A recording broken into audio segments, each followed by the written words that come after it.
undergraduate degree in music from the University of Nigeria, graduating at the top of his class in 2010. After completing his undergraduate degree, he received a graduate degree in music from Kingston University in London. And then after graduating from there, he worked as a lecturer in a college and as a freelance writer. Nduka's first poems, Etude and Listen, have both won awards at the Korea and Nigeria Poetry Festival. In 2016, he was awarded the Korea Nigeria Poetry Peace Prize on World Poetry Day. A lot of his work has been translated into a number of languages, including French, Norwegian, and Arabic. In the summer of 2015, he became an international poet for the first time, and since then, his work has been published all over the world, including featured in Classical Journey and BBC. Though he's known for his poetry, he's also published essays and fiction and has been listed as one of the 5 contemporary Nigerian writers to follow. On top of his success as a writer, he still studies and practices playing classical. So I'm going to read a poem from his new book that's on sale over here tonight, Chrysanthemums for Wide-Eyed Ghosts. I found that the poem I'm reading is called Ghost Lover. I found this poem to be very interesting, nothing like I've ever read before. After being in that poetry workshop that I mentioned earlier and paying a lot of attention to the style and the formatting of poems and things like that, I thought this poem really demonstrated that. Like I said, it's very authentic and so this is Ghost Lover. Through my half-open window, she breezes in unguarded, wearing warmth as gloves and whistling a tone of twins, lights out. My radio sleeps too. Her touch on my forehead calms my spirit. She slips through my pajamas and brings love to me till cockcrow. Erect hairs, goosebumps, fluttering eyelashes, intermittent soft moans, and body stretches are pictures to contend my ghost lover's libido. As I feel your arms caressing my body, tearing through my mind as if searching for a strange story, I long to see those arms, but no, they're invisible. As you whistle into my ears, the tunes and trace my hand beating. I long to see your lips, but they're invisible too. In a fortnight, when quality Siciliano keep me company, would you spread your arms and wear me like a gown? The gentle wind that rocks me, back and forth at nightfall. Are you not a lovelorn lover? Oh, phantom lover, there's space for you in London and everywhere, filling with your love. Thank you. And please welcome Echezonachukwu Nduka.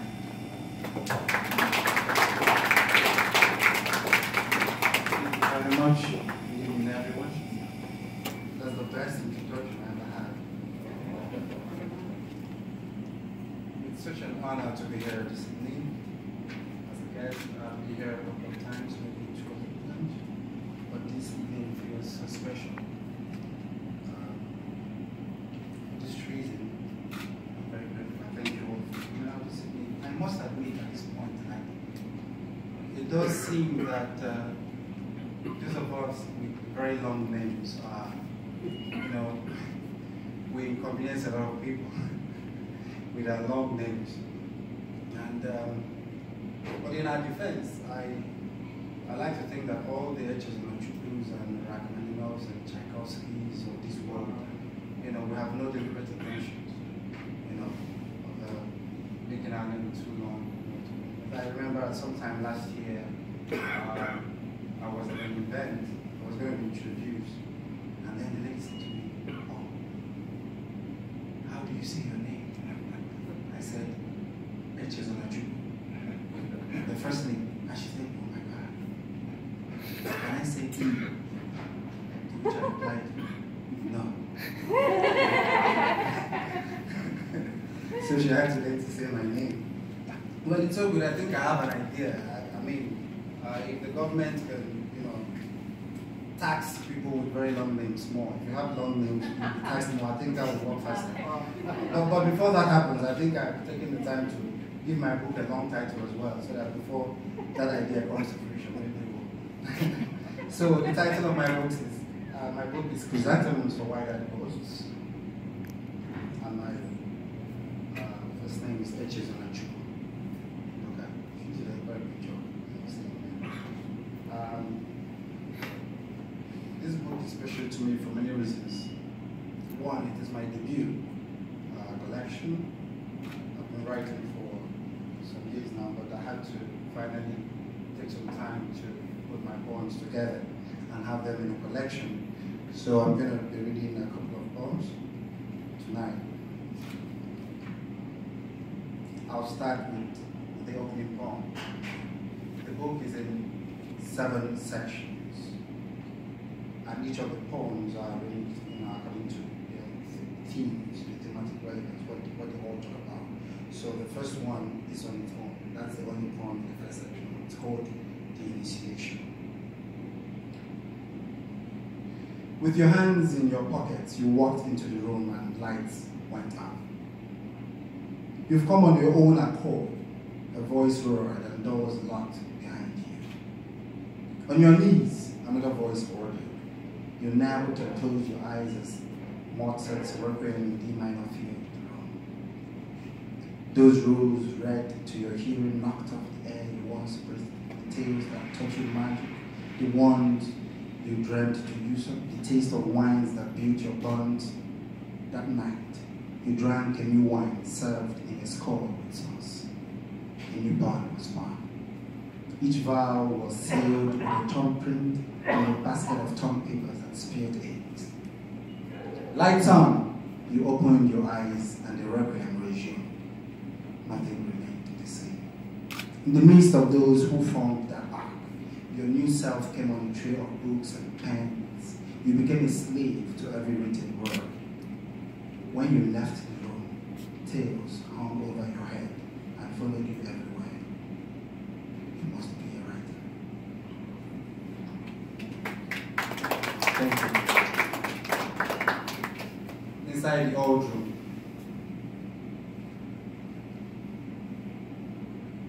Grandpa's chair bears forbidden histories from its weight, the rust on its metal arm, and one lost leg, which now makes it a tree-legged artifact.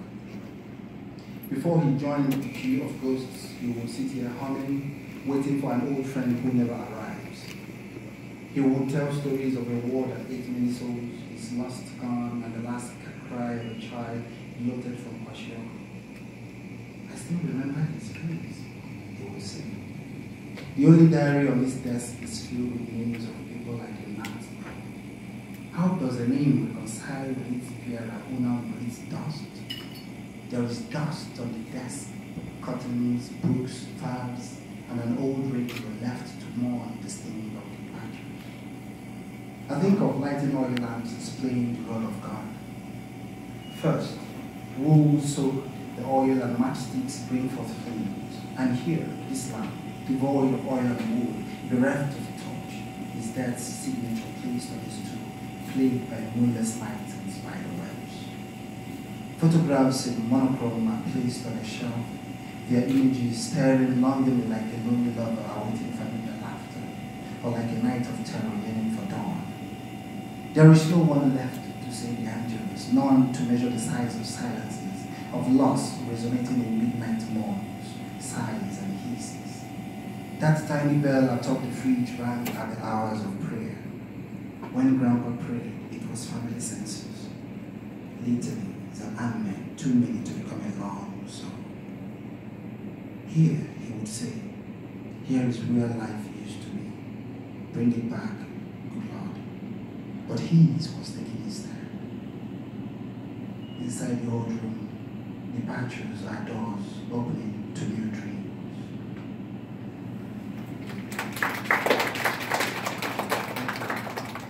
An old man in conversation. Out of this near empty street comes an old man who, when asked his age, says age is nothing but shadows and lost tongues.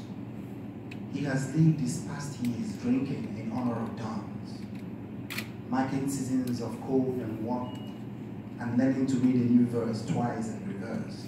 He is the ice not melted by fire, he says. I tell him that fire and ice are two parallel worlds.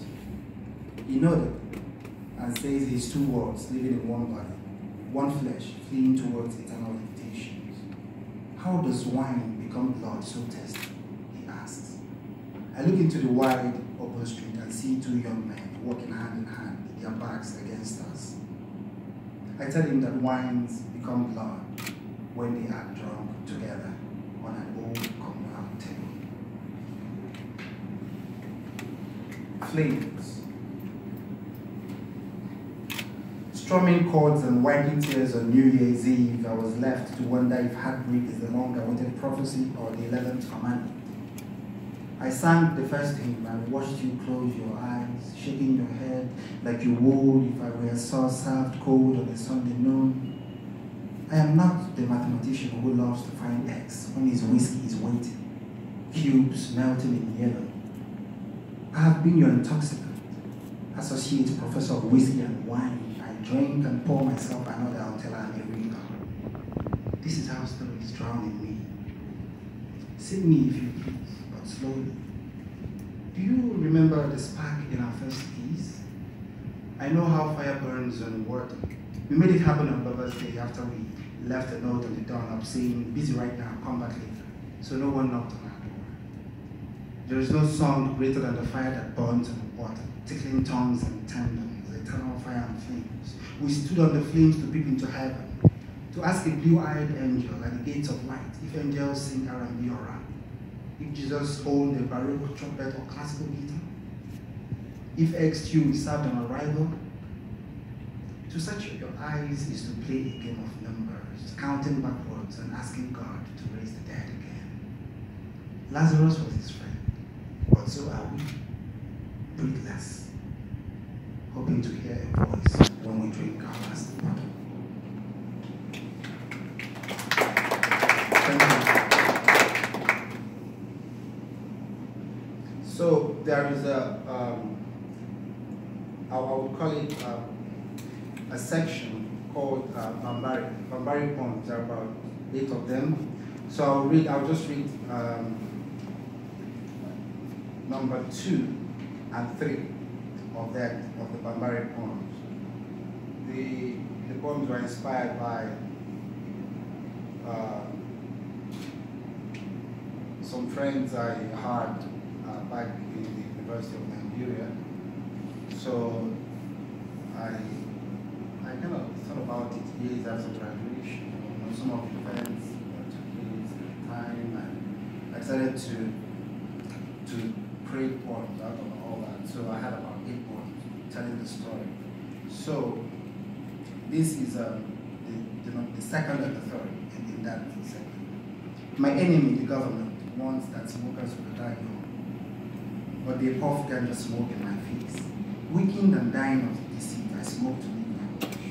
A note on my wall teaches me to burn my days right. So I take photos of myself, print, and make them ashtrays. We are all artists at the click of a camera and a rack of sneakers. I like to make art by offering shapes of O's and P's, watching them become a dream and imagining my red eyes as that deity. A fellow in Bambari mentioned Cohiba Sidlo, and I thought of it because meditation. I've argued for smoking as a party manifesto, a promise that promises to fail, fails itself and those who believe. I had made promises to quit, but soon needs another stick for penitence, preference, and confirmation. I will quit, I know, I will quit, but first, let me die. Thank you. Thank you. Bambari 3. The slim lady in ash pants becomes liquid at the sight of my brother. She pours herself on his bed, on the floor, wets his pants, and leaves him panting. There's no day that there's a fire in her eyes, nor is there a night that nurses a greater dream than the way she moans. The slim lady in ash pants sees my brother's cigars and sticks of promise. She would light one, puff twice, and mumble words about how her eyes have become a window through which my brother escapes his fears. I do not know how a lady becomes an enchantress by seeking to name flames, but I know that my brother's room is a theater of sorts, where ladies, especially this one, trooping to melt and become one with his body, stroking his beard, caressing his hairy chest, and listening to him speak like an automated stereo voice. He knows how to be liquid, too, like wine, this boy, and he drinks and drinks and drinks.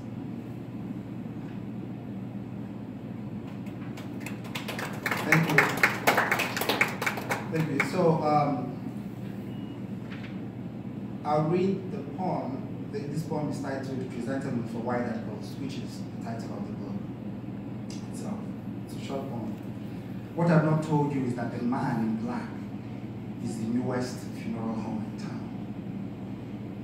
He was christened only yesterday before his sons shot themselves after seeing a movie about ghosts playing trombones. I learned to say farewell in dialects spoken by exchanging chrysanthemums and listening to Liszt, Liebestraum. We are here, heads bowed, vowing to lock our guns when ghosts start singing on TV.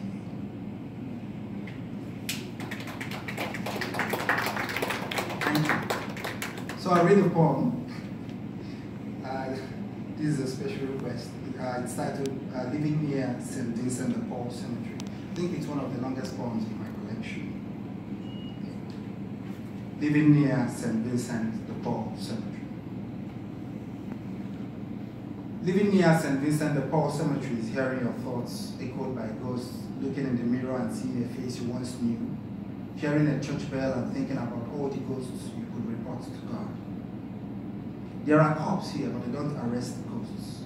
And there is a white mansion where ghosts trade and party all night in silence, windows knocking against themselves when their DJ plays a bad dirge. Living near St. Vincent de Paul Cemetery is learning to say ghosts, death, fear, and solitude in 5 languages. Silence is the legal tender with which they pay their debts and sell us sad memories. There are too many lovers here whose kisses have become sand and bones. I look at wraiths and I'm reminded of death's beauty, but I'm afraid of this beauty even though I'm told it is inevitable. Living near St. Vincent de Paul Cemetery is learning to pay attention to spirit songs, being aware that their conductor can smack your head, and learning to not leave the hall in the middle of a performance. Rap music is for the living, but concertos and canticles are for cemetery citizens who maintain the road that leads to heaven. I've learned to walk out of my dreams when strangers intrude to recount how they don't miss their stay on earth, how fashion is vain, how love is underrated, how maggots are everyone's enemies, how light can be misleading, how humanity is an unending war, and how red wines breed bold bloods. There are no seasons in the cemetery, but the ghosts honor it. I've learned that New Jersey's code respects no man, dead or alive. Living near St. Vincent de Paul Cemetery is to see how repenting an old grave could be a song that heals broken hearts. Broken hearts visit this place and live with more tender emotions. A certain ghost who visits my dream in colorless shoes once told me how death can be liberating. But when I told him I would rather be in chains as human, I woke up in sweat to sounds of gunshots, sirens, and people running with their lives in their hands.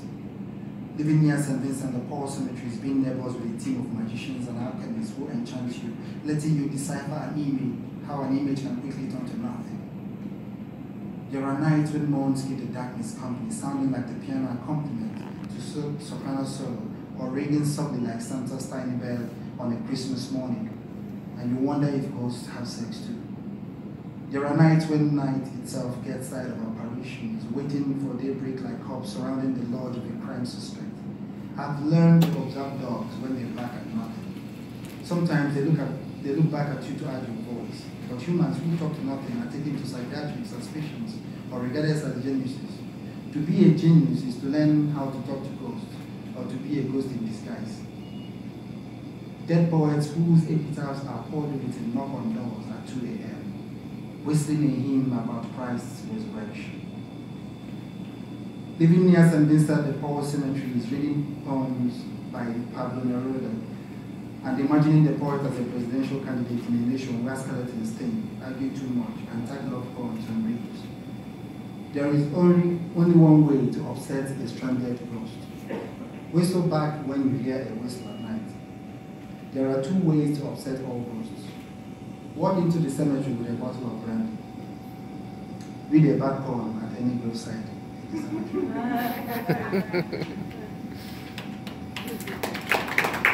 Thank you. I read Remembrance and then 2 more poems. Remembrance.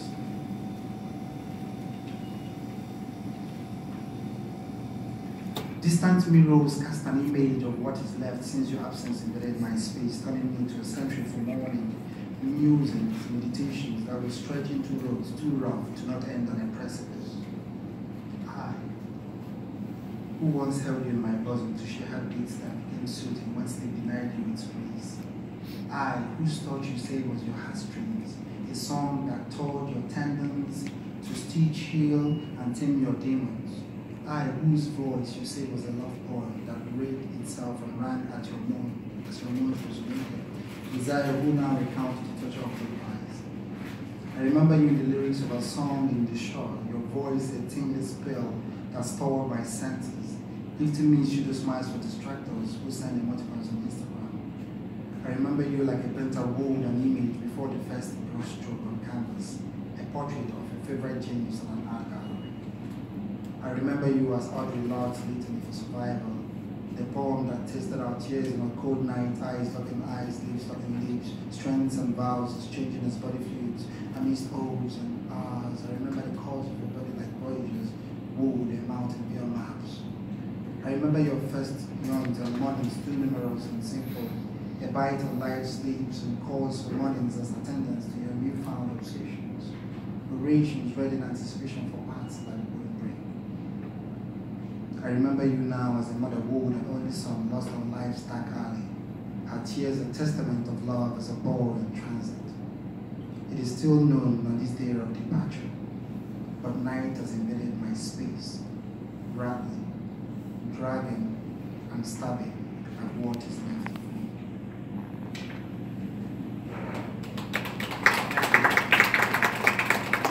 So, let me read running, and then I'll take your questions. So, living in a room alone is like hearing a chorus of demons chanting my name in four parts, inviting me to a dance accompanied by no rhythms. One decade and a half is an unwashed curtain playing host to echoes and riches, scathed in combat or willing to give up.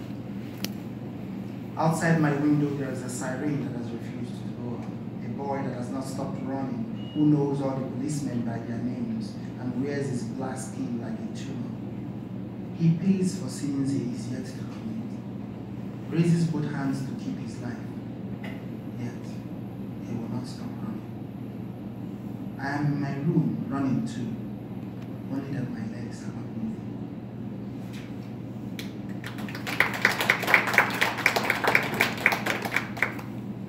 Okay.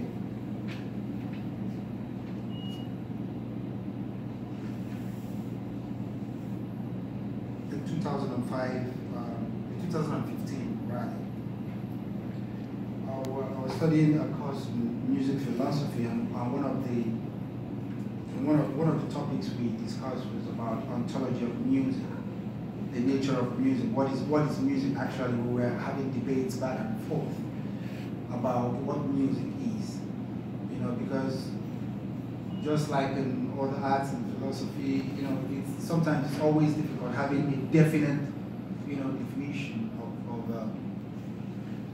of certain subject areas. But we're talking about music and what makes up music. So we had this debate about the score, the music score, the sheet music, and then the performance, the live sound. So our professor was asking us, what is music? Is it the score, the sheet music you have on the paper, or the sound you're hearing live? And there are so many arguments about that, because for instance in jazz music, those who improvise live on stage, you don't have to, it's something that happens on the spur of the moment. So you don't need any score to do that. So what is that? If you say that music is just a score, then what happens to improvisations and what happens like? So we kept having arguments and all of that. And that argument